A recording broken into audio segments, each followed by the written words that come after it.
The motion be agreed to. I call the member for Corangamite. Thank you very much, Madam Deputy Speaker. I rise this morning to speak about an important project in my electorate of Corangamite, and that is the duplication of the rail track between South Geelong and Warn Ponds. This is becoming a greater priority for our region.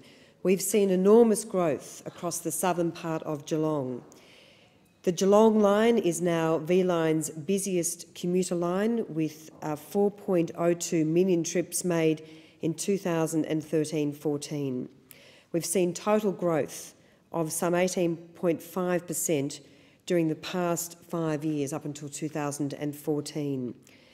Between Geelong and South Geelong, up to 50 services per day use this small section of track, but beyond South Geelong, right the way through to Colac, we have seen the services on that part of the rail line choked because there is not enough duplicated track. So this project, Madam Deputy Speaker, has been recognised as a very important one for our region. I was very pleased to bring the Deputy Prime Minister, Warren Truss, the Minister for Infrastructure and Regional Development to Geelong, to look at this project, and I was very pleased with how positively he responded to the needs of our city and to the great electorate of Corangamite.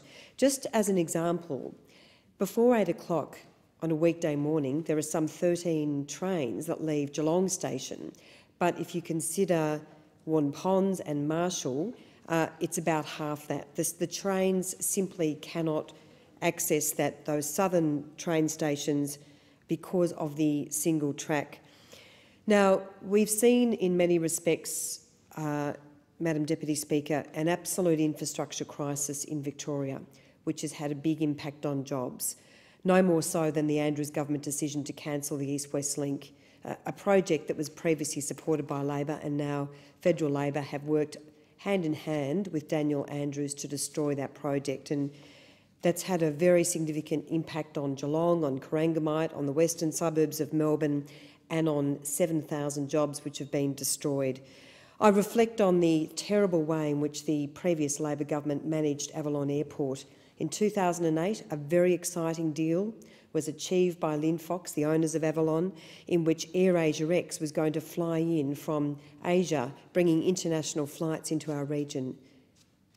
The permission to do so was rejected by the previous Labor government, and the member for Corio was at the very centre of that.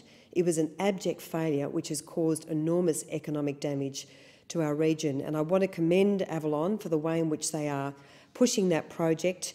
We've been very proud to just announce that the Department of Defence has endorsed the Avalon Airport Master Plan.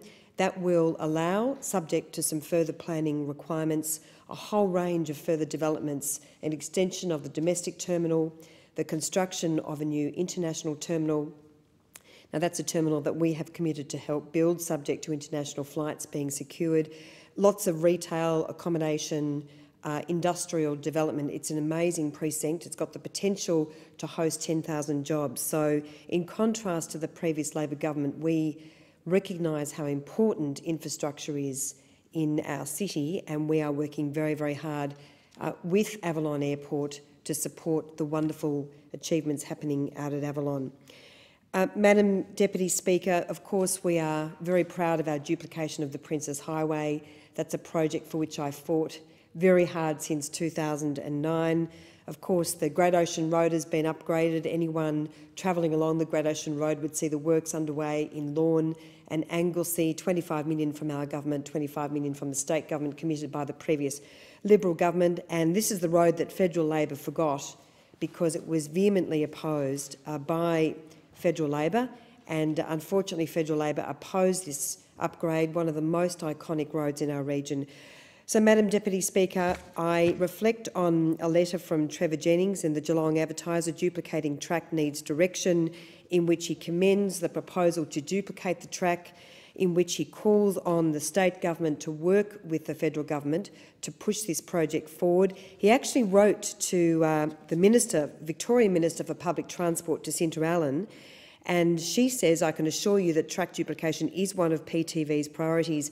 However, there is no time frame or project to address that question. Well, that's not good enough. The Victorian government needs to get on with it and work with the federal government to make this project a priority.